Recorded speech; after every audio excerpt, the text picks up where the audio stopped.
توفیق کریم نے اپنی تقریر میں بتایا کہ اسلام کی بنیاد 5 استمبوں پر ہے، تو ان 5 میں سے ایک نماز ہے۔ نماز ہر مومن پر فرض ہے، انیواریہ ہے، اور جیسا کہ نبی اکرم صلی اللہ علیہ وسلم نے فرمایا رکعت الفجر خیر من الدنیا وما فیہا، فجر کے وقت کی 2 رکعت پوری دنیا اس میں جتنا مال ہے اس سے بہتر ہے۔ صحیح مسلم کتاب المساجد کتاب نمبر 5 حدیث نمبر 725۔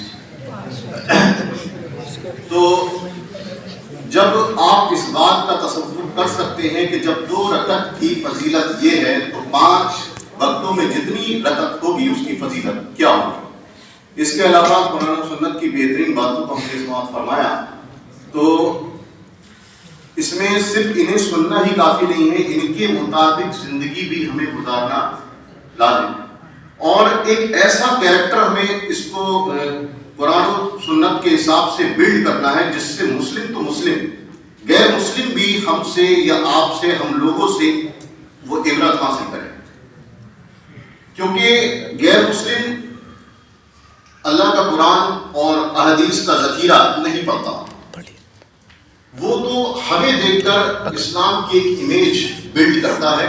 اب یہ ہمارے اوپر ہے کہ ہم کیسی امیج اس کے سامنے رکھتے ہیں۔ اگر ہم ایماندار، پرہیزگار اور سچے ہوں گے تو ویسی ہی امیج، ویسا ہی ایک میسج اس کے دماغ میں اسلام کے بارے میں جائے گا۔